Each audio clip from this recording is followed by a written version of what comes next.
game of cat and mouse. They're trying to hide from us, and we're trying to catch them, and it's a thrill to get that load of dope. Makes your job worthwhile. It's worth all the hard work when we catch somebody. This is U.S. Customs Senior Inspector Bob Hood's battlefield. Where do you live, sir? 11 years on the line, he's known as the man with a special sense when it comes to busting dope smugglers. It's like dead air. Every day, customs inspectors surveil an endless river of cars flowing to America from Mexico. 33 million vehicles and 7 million pedestrians funneled through this choke point last year alone. Robert, with this much traffic, how do you know which one to give special attention to, which one to check out? With my experience, I can look at vehicles that don't look right to me. Sometimes it could be the person doesn't fit the vehicle. You just look at them and you know something is wrong. Maybe the stress on the person or things like that. Sometimes when I talk to somebody, it's their story. Their story doesn't make any sense. We went fishing. What's that? You did what? We went a little fishing. Fishing. Catch any fish? No. They were just fishing, and so is Bob Hood. But he's up against the wily, worldly foe. Big-time smugglers like Roger Golden, who has trafficked marijuana around the world. I worked in Europe, Turkey, Thailand, Caribbean, and then the last 15 years on the Mexican border. A border that he's turned into a gold mine, with the intricate planning that is the smuggler's routine. It became a regular business. We very rarely thought that we were even doing something illegal. Every once in a while I look at my partner and I go, you know, this is illegal. Because we didn't even think about that. The best quality, how to get it through safely, how to keep all the cars registered, have the tires been changed. Most of the things the outlaw, professional outlaw, thinks about is logistics.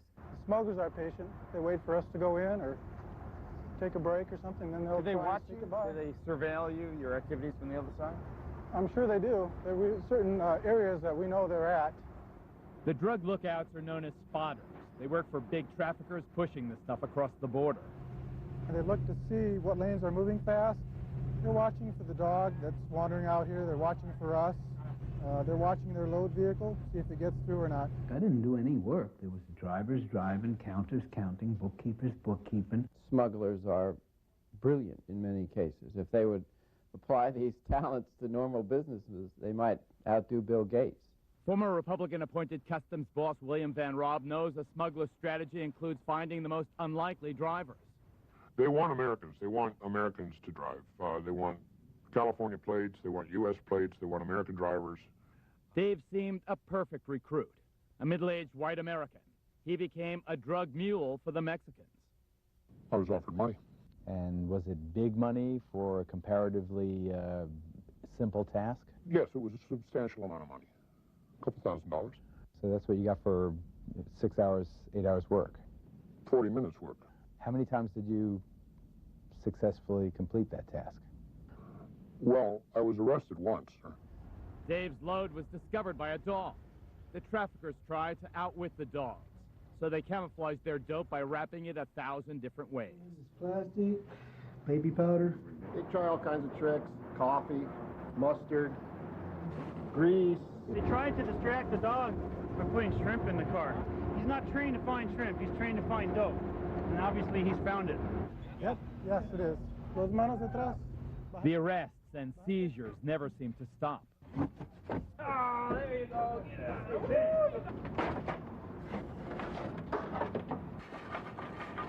30, 31. Okay. 21. A deluge of drugs. You're looking at 111.9 pounds of marijuana right here. Last year, federal agents alone seized close to 2 million pounds of marijuana and close to 2 tons of heroin. Still, at least 9 times that much got through. Exactly what we're looking at is one of the most common smuggling routes. Smugglers don't have to take the main road. They've got 2,000 miles of Mexican border to work with.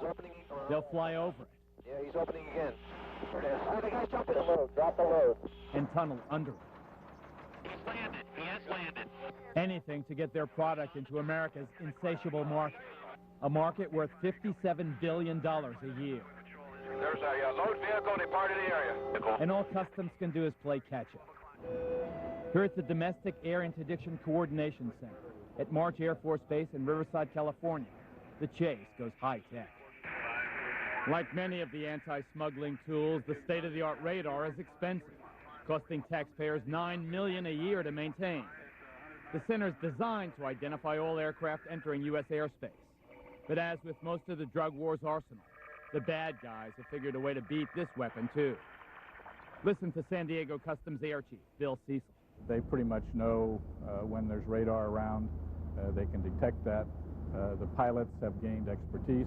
You use the Cessna, and you're 2 or 3 miles from the border on one side, and you only fly it to a few miles above the border. You're in the air a matter of minutes. So even if they radar you and say, oh, there's a plane, it's down before they're up. And at the end of the day, after all this effort, government sources estimate they're only stopping 5 to 10% of the dough from coming across our borders. That's the same percentage they've been getting for decades. You can't not do interdiction.